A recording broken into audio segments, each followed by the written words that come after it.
Hear me? Yeah. All right. Now we are on track. Okay.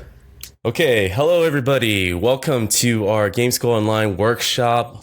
Here we have our special guest, Gabriel Yeganyan. I don't even know how to pronounce your last name. How do you say your last name?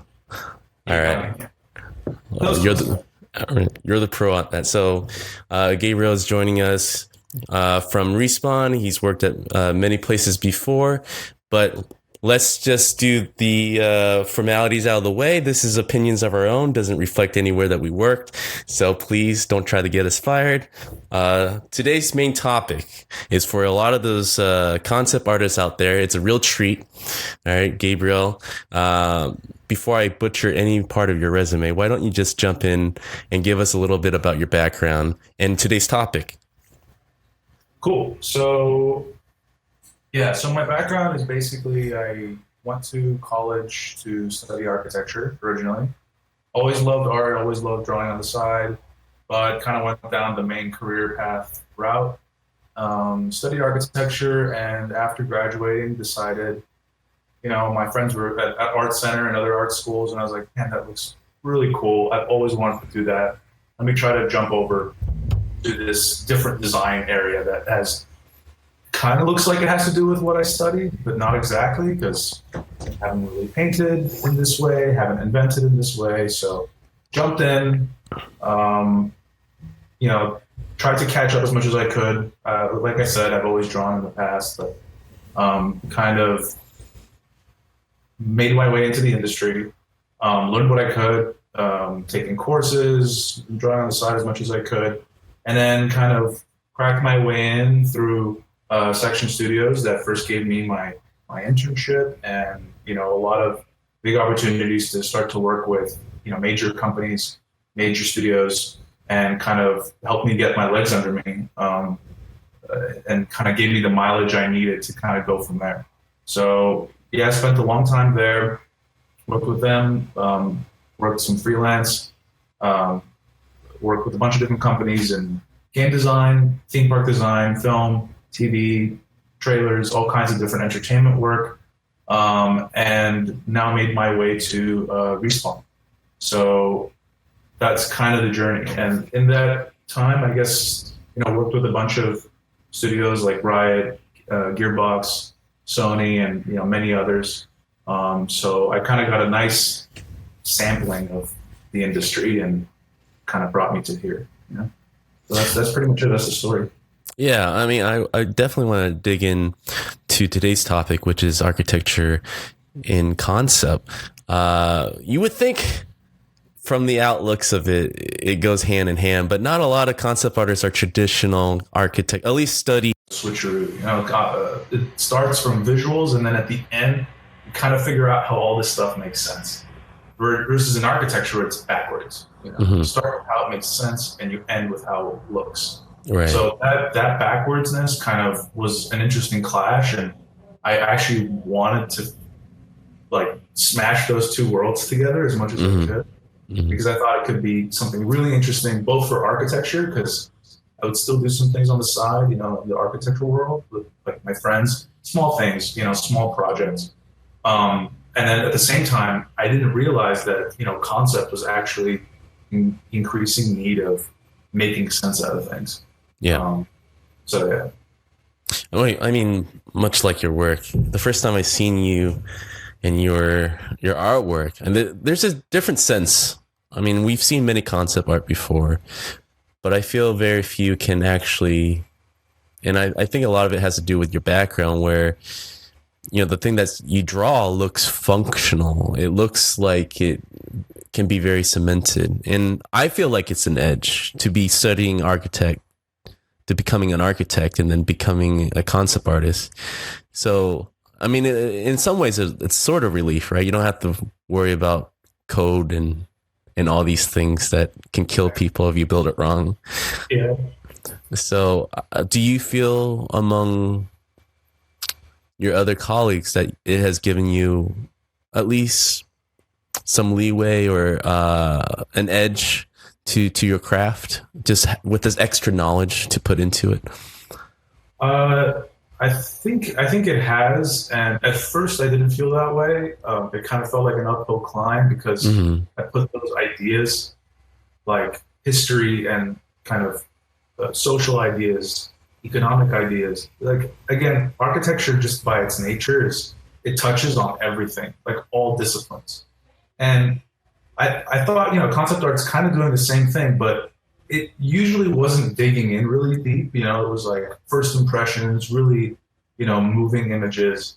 But then I realized, once clients and projects started dealing with a lot of world building and a lot of believability and immersion, story and cultures, I just realized I was like, wait a second, this is all real world stuff. It kind of took me a second to wake up and realize that, wait, I know this. I know this. I know this. I remember this.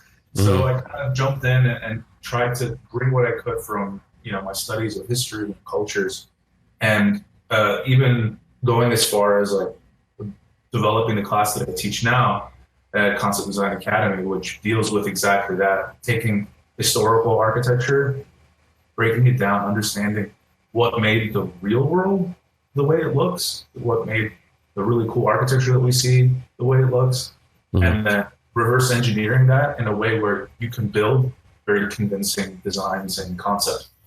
So in that sense, like it has given, it helps almost every day in a way to kind of twist the way I look at things, not just visually, but also most important conceptually, where I think sometimes that can be forgotten, especially because concept art's so pleasant to look at in a lot of cases. And you got everything going on, colors, values, shapes, all these things that are razzle dazzle.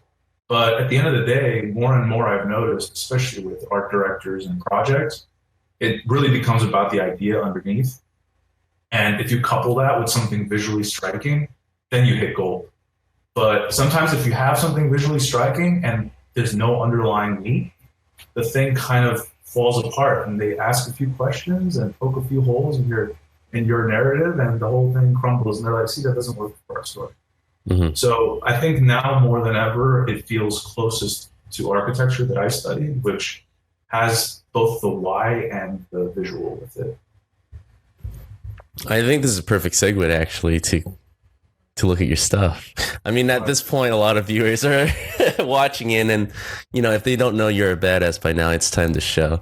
And we can kind of go over a lot of your work. You're pretty prolific with variety, and as far as like how much you put out there, you pencil sketches as well as digital. Like it's very rare for me to see that. Like most concept artists, in my opinion, have completely transitioned to digital, but you still go back and forth a lot. I mean, do you feel like it's just one of those things that you can't shake off and you don't want to lose since you invested so much time just really doing all the drawings? Yeah, I mean, it's maybe even more than that. It's not even something that I don't want to lose. It's actually something that I feel like I don't even quite have yet. Like, I think that feeling really hungry is a way to kind of stay relevant in any kind of industry that you're in. So you should never stop learning and striving to get better. And that's something that I took right off the bat because I jumped into the industry. I didn't have a chance to go through a school where it's kind of a safe zone where you can build your skills. It was like immediately I was competing with, the concept artists that were working in the industry. So I was like, okay, I need to start learning and never pretty much stop because I'm already behind. I need to catch up and go as far as I can. So drawing for me is something that is more about thinking and it's also very tactile, and it's something that I just personally just enjoy. And also it's something that solves a lot of problems really quickly. And for, all the painting that I do on digital, I've noticed that the germ, the initial idea usually comes from some kind of quick doodle. And, that's where you work out your ideas. And so the more you can get prolific in that area, the more you can imagine more quickly, more easily, and not let the technology, be it Photoshop or anything beyond it, kind of control you. Because I think the pencil to paper is probably the most immediate, feedback right there. So I kind of keep that up as much as I can. And people can actually check out some of that work too on Instagram. I usually dedicate my Instagram to my drawings and architecture drawings, both ink and pencil. And you can find that at Gabe Yegan, which is GABEYEGAN. And you can see most of the drawings there. And then a lot of my concept work I actually keep kind of separate on ArtStation. So I've even kind of separated those out a little bit, just to kind of create some continuity with that. But Right. you know, they cross over all the time. So anything that I do as a study builds into a memory bank that I can whip out in Photoshop, and in a way that is kind of pre-digested. You know, I don't have to just let Google do the driving. Right. I have it in my mind, and I can pick through a little more consciously, like, what do I need here? What do I want in this moment of my painting, and what makes sense? Yeah. So, I mean, we can jump into like a few images we want. I mean, most of the concept stuff that I'm showing is stuff that I'm allowed to show. Right. I can't, you know, go past that, unfortunately, which I think most of us can deal with. Yeah. But there's a bunch out there, but you know, these things you can find on ArtStation as well. But I can kind of walk through some of this stuff and discuss this a bit. Yeah, definitely. Nice. So obviously we worked together at Section Studios. You did some freelancing on the side. Do you find it pretty rewarding? Well, maybe in a way that it helped you increase your skills faster by working on many different styles, many different clients at the same time? Or do you find it somewhat tiring to always having to move on from project to project? I mean, I think it's both. It's a matter of, it's good to kind of sprint and like exercise all these different muscles at once. And it's kind of a nice mixed exercise of different things, you know, but at some point, you know, you do burn out, you can burn out every once in a while. But I think there's like a balance of like a healthy variety and then too many things back to back. But that said, I always liked the challenge, and I felt like, you know, I was lifting something heavier each time, and I felt like that was progress when I had started out. You know, it's like, oh, I can tackle that too. Put that on my plate. So, you know, especially when you're like really excited about the stuff that you can be working on, you want to jump in, but that's also a balance of kind of quality and slowing down enough, because I think that, you know, concept with all its tools, especially, like, you can create things very quickly, and it's not necessarily the best, you know, the best outcome every time, especially when you do it so fast, you're not really thinking anymore. So the most important thing is to kind of be aware when you stop thinking about what you're doing. And if you've gotten to that point, if you're like tackling that many things at once, then you should pause and kind of pull that back a little bit and give yourself some breathing room to think about the marks you put on the page. Because like I said, more and more those matter, and, you know, instinct can get you a long way for sure. Then there's also stopping and figuring out complex things that, you know, sometimes that's part of the job is finding the correct answer, not just visually, but kind of conceptually, right? I mean, that's part of the title in a way, is wrapping your mind around what the concept of this design is. And sometimes that takes not painting, and it takes some reading, some research, some thinking, and even some drawing. Right. So these are just some different concepts. And again, some of these actually took a long time, not to actually paint the final thing, but to go through what was probably dozens and dozens of different conversations, different paintings, dozens of paintings describing these areas. So these were actually for Riot games, and, you know, we did a long biz dev developing these areas together with their team, and I worked on Noxus and Cargon mostly, but developed a lot of the architecture with them, and it was a long, very drawn out, kind of healthy process of chewing on ideas that seemed like you found the solution right up front, right immediately, learning that that's usually not the final answer, and it probably shouldn't be. And, you know, hammering through a few more, if not dozens more, until you find something that's really new. And that was something that was challenging, and it took a long time to develop the patience to let go as well, because there were as many paintings of this kind of detail in some cases that had to be completely kind of abandoned. And not that they were lost. That's the other thing that's really good is you let go of some concepts that you run through, but you don't actually lose what you learned from there. You can always hold on to something and build the next one faster, better, and more richly, because it's got the layers of everything you had discovered, 30 paintings back. So then you kind of can create, cities and landscapes and environments that really feel immersive and historic, because you've gone through your own history of sorts developing that world. So a lot of the concept artists that goes through this, they don't, I feel like when it comes to deadline, when it comes to working with others, it's like a whole learning process, as you probably went through, right? And so there's iterations and iterations. So many conversations that follow from the initial idea pitch. Was that a transition, that part of the process that you had to learn and get better at communicating, pretty much just to really etch down what the client is asking for to get them what they want, essentially? Oh yeah. That's I think an exercise in and of itself. I think twofold. Like, one of them is being able to communicate ideas verbally as clearly as you can, which is something that I still work with all the time and try to get better at, because you might be in a meeting and these conversations come up and they deal with major decisions that will affect not just your concept art but the whole project. And the more you can be adept at having that conversation in the abstract and being able to ping pong ideas around as a group, as a kind of brainstorming group, the better you'll be at kind of both working toward a solution together and finding the best possible answer.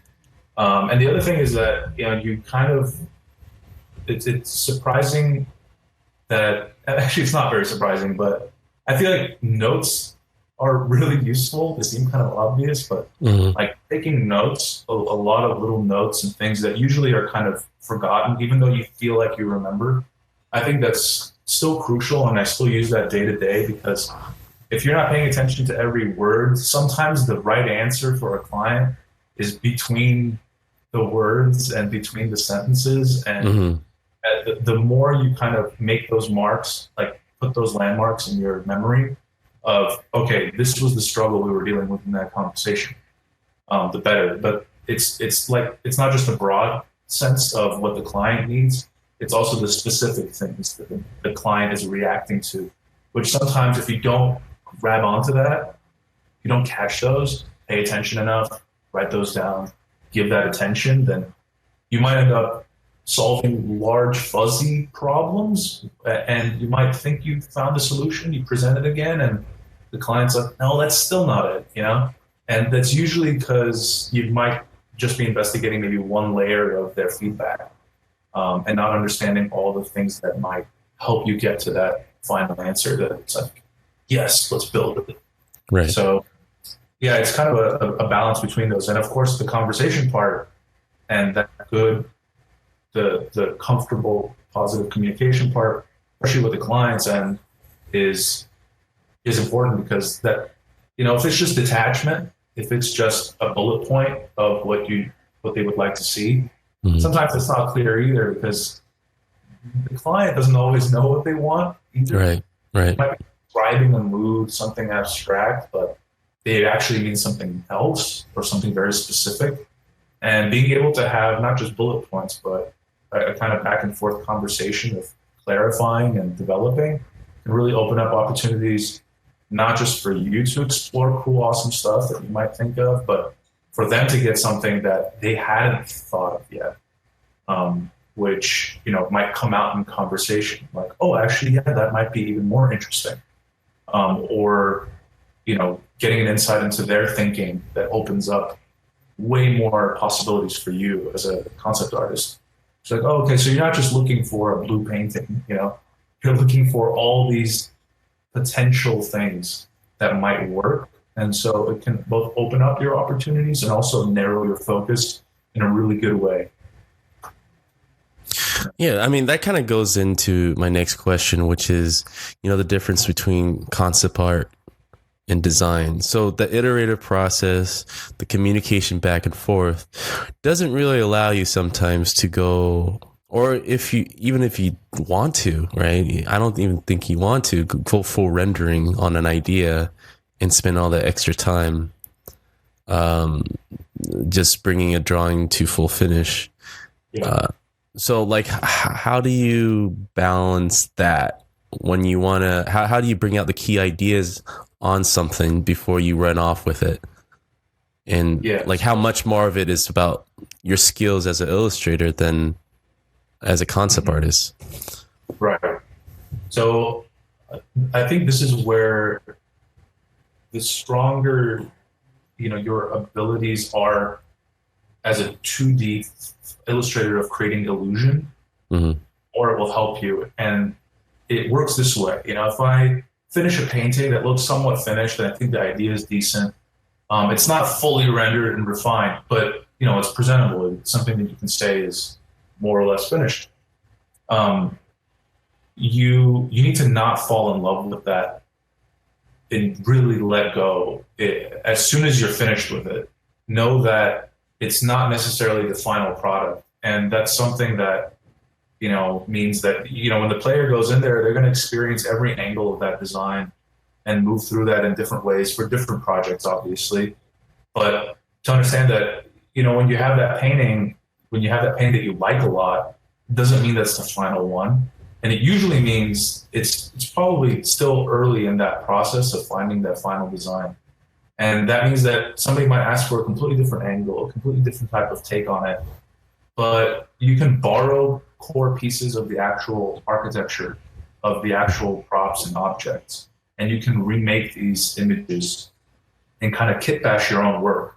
And that way it becomes less about image making and creating a single clear illustration with all the composition super worked out. And it's more about using your image as a kind of workshop and thinking of it that way, a workshop with a bunch of pieces that you've created that you can swap out and play with paint really quickly and iterate and doodle on top of your painting, which, if you get too illustrative with it and too calculated with it, you might end up something that's too tight for you to break, right? And you need to be able to break it in order to move things and change things. So, the better an illustrator you are, it will help you certainly, but you also need to realize that, as a concept artist, you're a concept designer first, essentially, and then an artist second, in a way, where first you're supposed to do the dirty work of piecing these things together and stitching them and ripping them apart. And that's kind of why you have your job, right? Because that's harder to do when you have a full finished product. And it's much easier to do when you just have pixels moving around. So if you can do those quick movements and those changes in those earlier stages, then that sets the whole team up for success. That sets the art director up for not feeling like they're, derailing your whole illustrated masterpiece. They feel more comfortable saying, let's take that out, because it's not quite a finished render yet either. And, you as a designer know that the answer is, oh yeah, for sure, I'll take that out. And I know that there's potential for something even better, because my final product was never the illustration. It was the final design, which is something that's beyond the illustration. That's the game itself, the film itself. And understanding the difference between that, I think, is really important as a concept artist, and specifically as a concept artist that's successful in solving problems, because I think first and foremost, you're a problem solver more than you're just an illustrator or an artist. So with your background in architecture, like, how do you feel like it applies to different areas of game design, concept artists, or art in particular. Like, how do you feel it can help? Because I imagine as an architect, you might talk in for safety, conduct reasons and stuff like that, but you're not really talking to anyone else when you're creating these. But in the entertainment world, you're constantly in the middle of different disciplines, right, trying to make it look functional for all. At the same time, you know, be open for the iterative process, especially as a concept artist.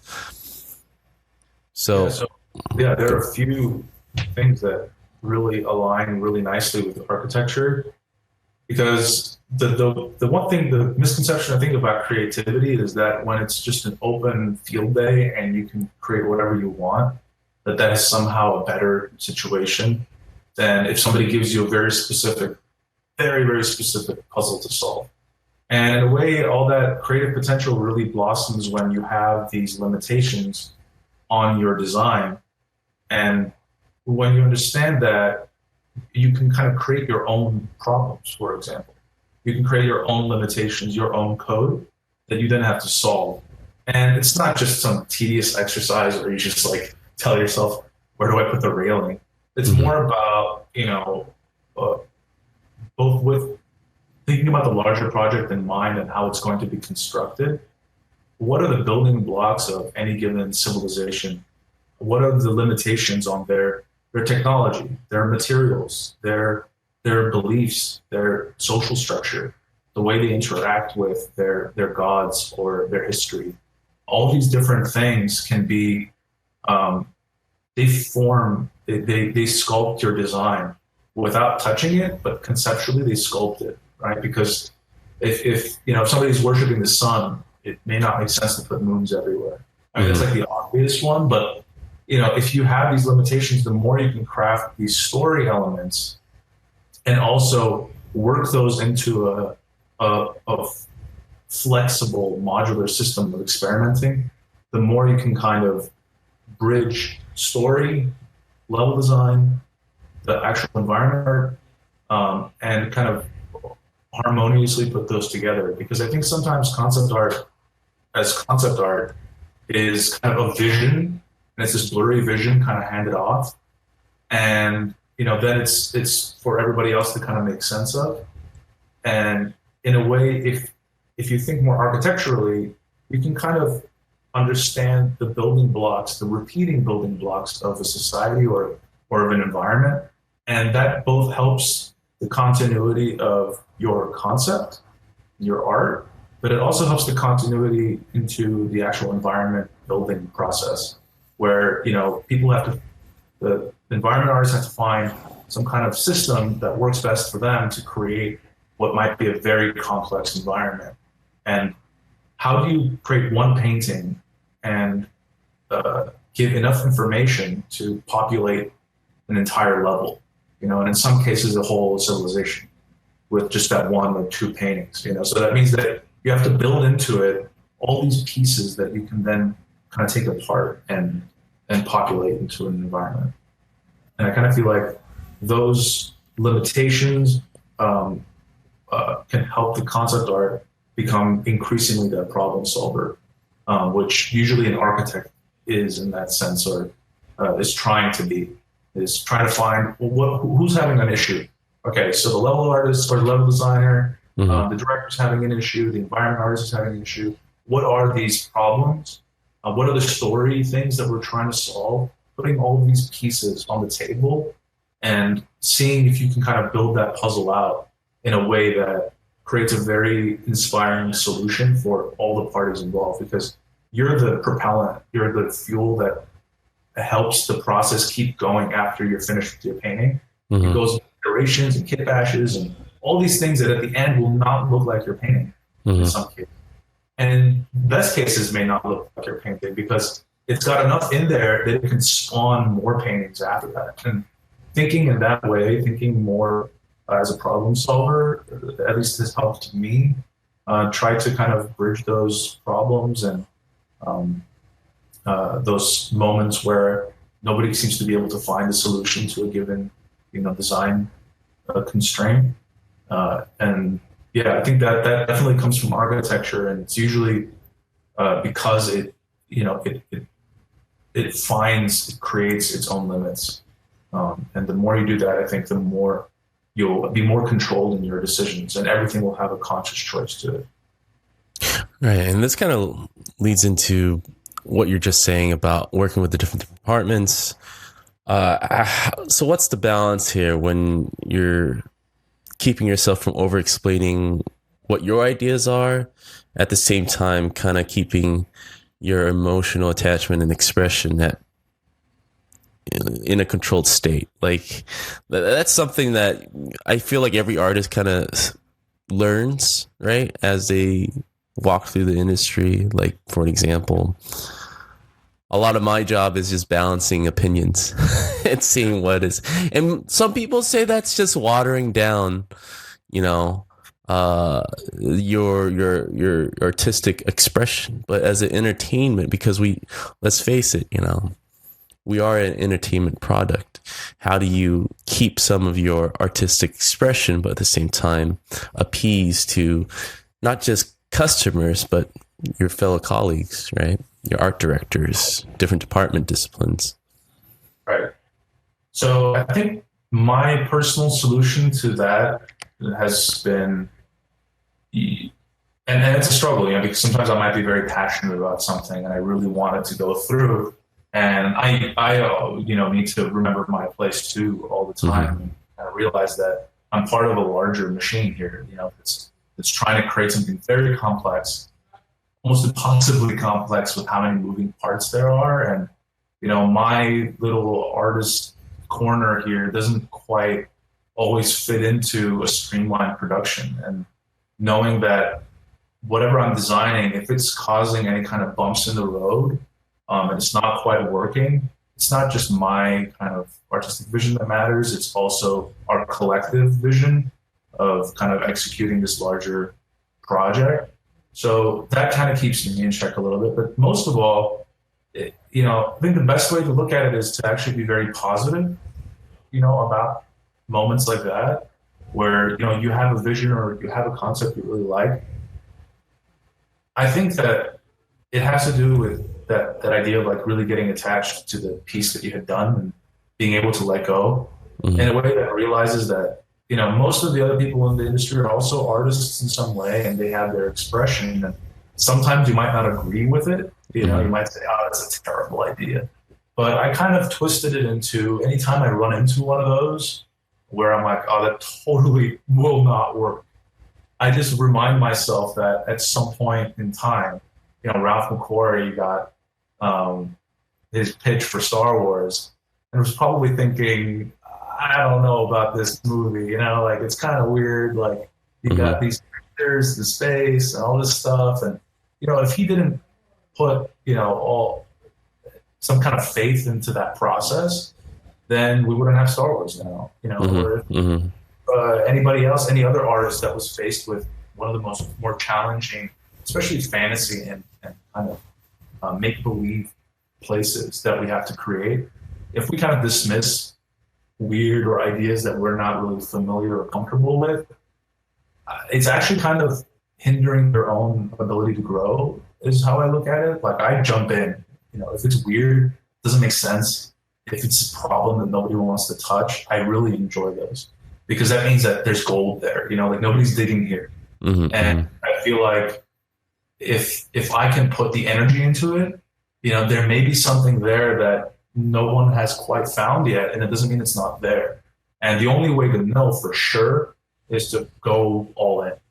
And if you go all in and it doesn't work, then you can leave it on the table, right? Then you can say, I did whatever I could with this, and we all did. And clearly now we have to find some other solution. But if you kind of start off just kind of being, I don't want to say stubborn, but like rigid in what you want to pull and take apart from your own work, it can kind of hinder your ability to see new opportunities and new possibilities every time you do a concept piece.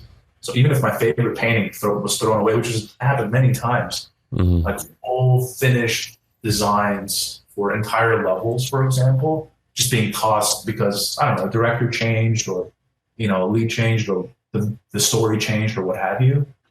I used to be bummed about that. And then I realized that when I've gone through the full process, I've ended up having something that even surprised me in some cases with how much more interesting it turned out.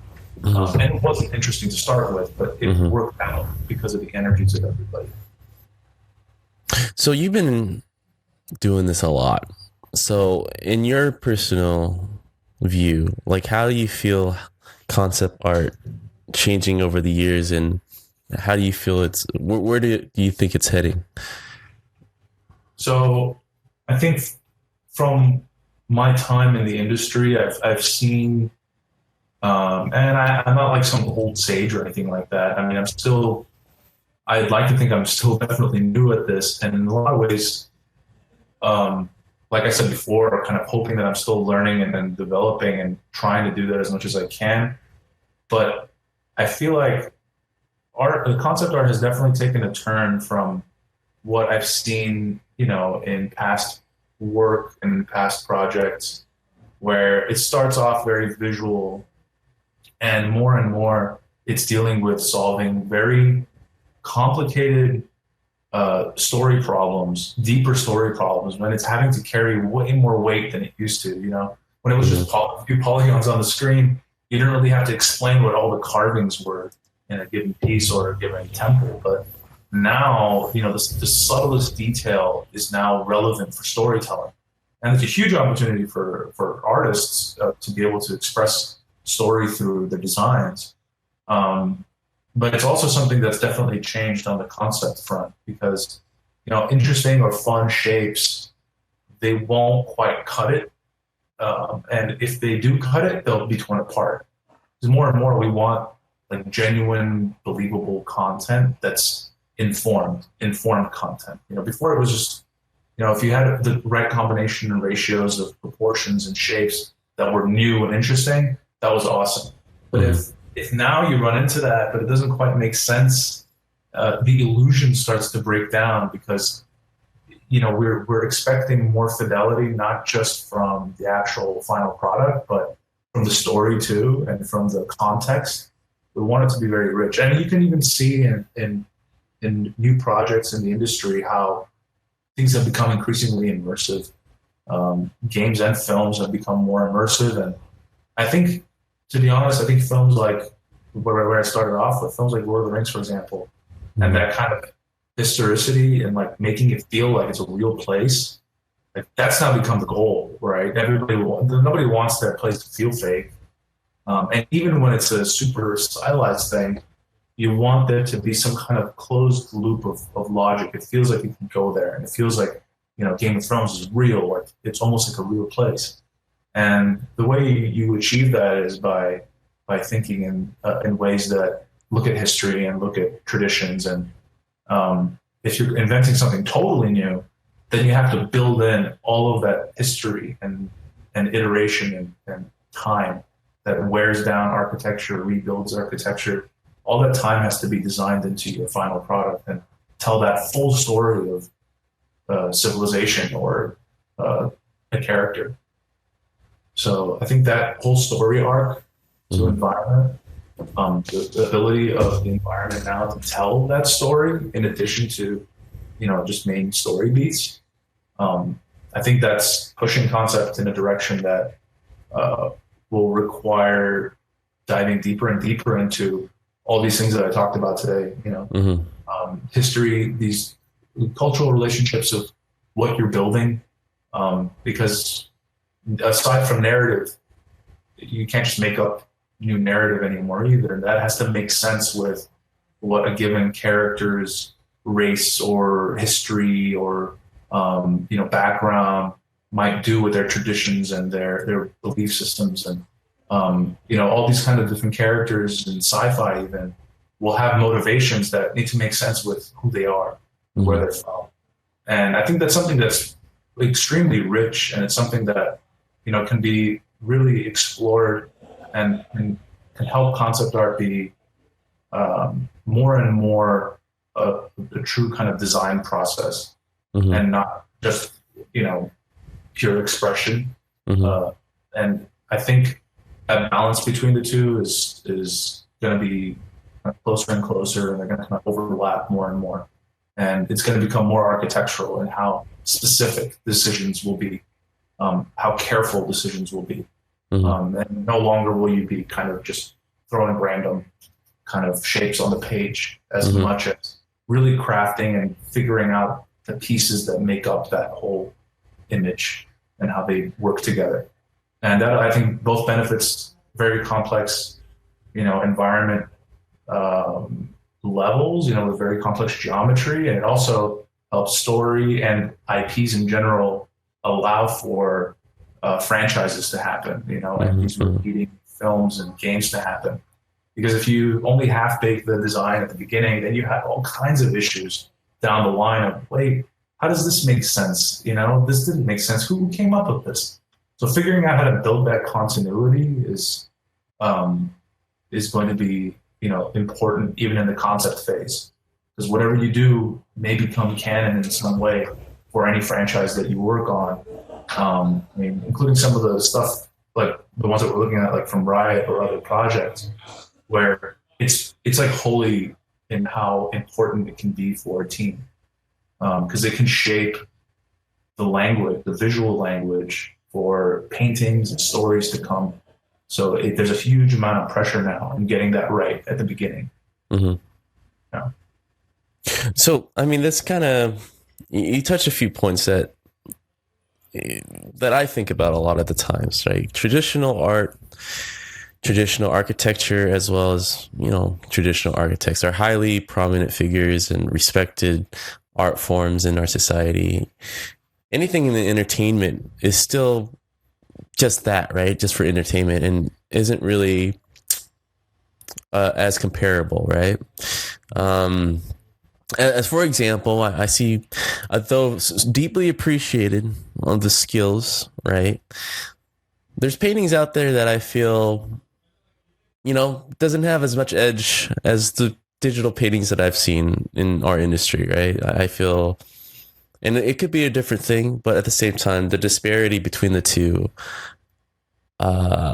is not as highly esteemed, right? And then if it was like on par and like, hey, this digital painter is just as good as this traditional painter, and it's just one of those things that, we have that in our own niche type of thing. There's galleries and stuff, and people do appreciate it, but I think in the general public, there's a lot of concept art in the entertainment industry that never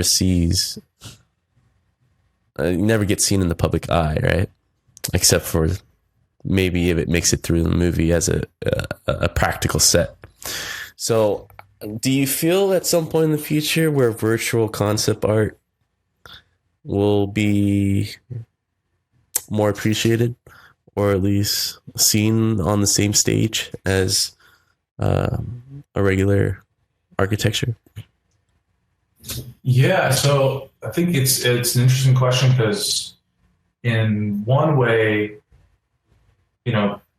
architecture, for example, you have two products that come out of architecture, right? You might get the drawings of the architect and designs on paper, and you'll definitely get the building, right? Most people, they don't really think about the drawings that go into the building. Mm-hmm. They think about their experience of the building. And even that is usually still taken for granted, except in some like really nice cases, right? When you're traveling and you're like, wow, who built that temple? That's really beautiful. And you really learn about it. So, so much work went into that. That's lost and thrown away. And sometimes even those architectural drawings are masterpieces in and of themselves, of just rigor and craft. And in concept art, it's funny because we have such a visually striking byproduct. Mm-hmm. So we have the same two products, right? We have the final game or the final movie, and we have these images, which is actually a luxury. It's like a bonus, because these images can stand on their own, even if the whole, the rest of it might be canceled or canned or what have you. So we still have like some kind of foundation left that we can present to the world if we're so lucky. But the important thing to keep in mind is that I feel like these paintings, if they are well done, they're going to be increasingly an actual environment. Hmm. If somebody isn't even looking at the painting, they might be watching it at home Hmm. on Netflix, right? And they're going to be in it in VR, especially down the line. Once these things become fully immersive, you might not be able to tell the difference between architecture as we think of it now and that cool temple that you see, and virtual architecture. And I think that that virtual, very, very um, detailed environment that you see in games and movies now, that we see that and we pay attention to that more than we pay attention to the mall down the street, you know? And so that architecture is now more potent than even real architecture in some case to the public. And I feel like that puts more pressure to create something that's, you know, really pleasant and really enriching to be around, you know? And if people are going to be spending all their time in a virtual space, I think it would be really nice if that place is rich like the real world, and hopefully also draws on the real world in some ways that brings you back into the real world every once in a while. Right. You get to like Inception status, you know, Hmm. sleeping and dreaming and imagining these places or seeing these places. But I think thinking about how people interact with their real world, we're becoming architects in a lot of ways, whether we like it or not. Hmm. And concept art, whether or not I have a background in architecture as a concept artist, doesn't change the fact that it's highly architectural in the way that it creates spaces and creates a visual experience. And architecture does the exact same thing. So they're quite parallel. And I think that, you know, that overlap is going to happen probably sooner than later. And it's kind of already happening in some ways, and especially in games. Yeah. Spending hours and hours in games, that's probably more than you're even spending in a real piece of you know, architecture in the real world. So I think that's why I put, at first, you know, I thought, well, I guess I won't see, you know, a building of my own. I won't be able to say, hey, I built that. And then I realized that whether or not anything comes out of my paintings, if the project goes through, somebody will be walking into my virtual building at some Hmm. point in time. Hmm. And it might even be a nice set piece with actual story. That somebody, you know, interact with my design, interacts with that environment, and really gets an enriching, fun narrative out of that. And that's something that even architecture nowadays doesn't always get. You might get your building built, but people might not get what you're trying to do with that in the first Hmm. place. Hmm. And that's a luxury that I keep that in the back of my head. I'm like, you know, let's get any project that we're working on past any finish line so that, you know, I can finally jump into this virtual space and see if the experiment works, you know, see if the space behaves the way I imagined it would behave when a person interacts with it. And that's the same exercise architects do. So, you know, definitely it's a bummer if the art doesn't come out, Hmm. but uh, at the end of the day, I think it's, you know, you should dedicate yourself not just to the art, but also to this process, this final product, because the great ones really do last long. Hmm. And you know, at the end of the day, like I said, I kind of don't think of myself as much as a fine artist, as much as a kind of combo of a designer and an artist. Um, and as a designer, again, like I never even had that expectation.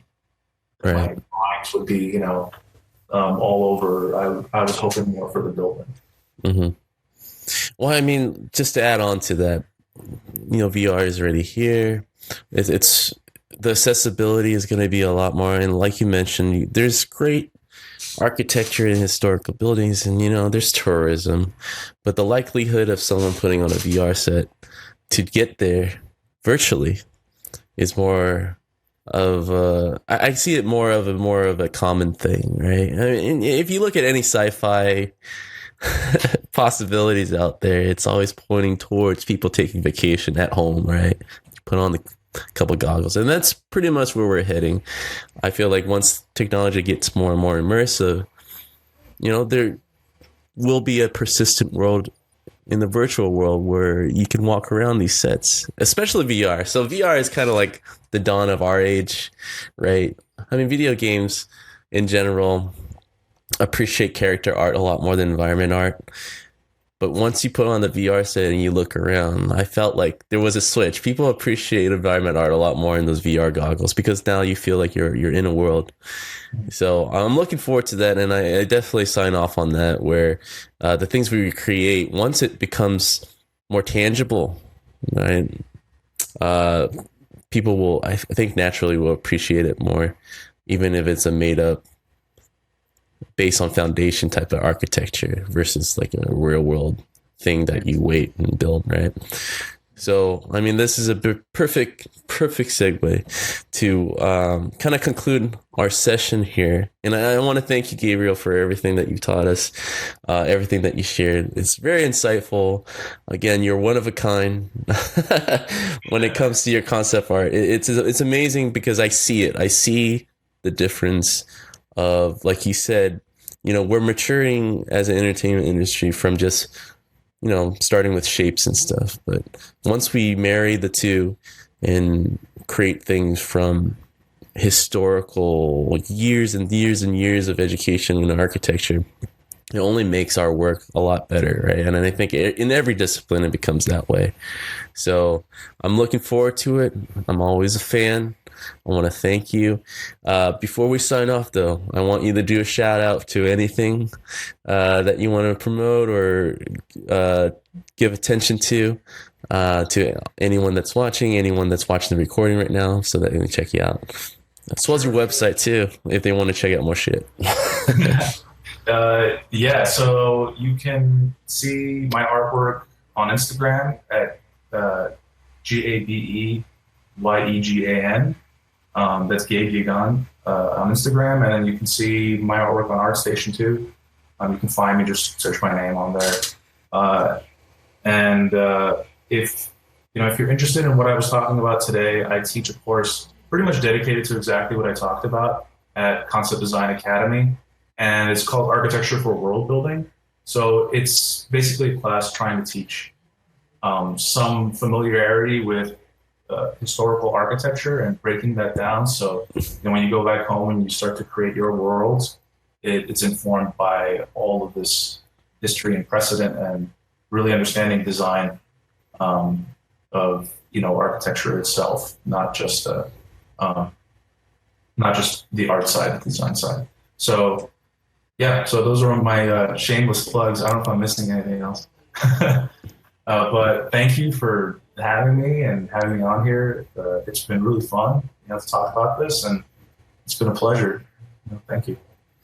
Hey, thanks, man. So everybody, please check them out. There's a lot more work, and I am not, being modest with that. There's a lot of stuff on your site. So it's always a thrill to going through them and seeing new updates. So thank you again, everybody. Thank you for joining us. See you guys.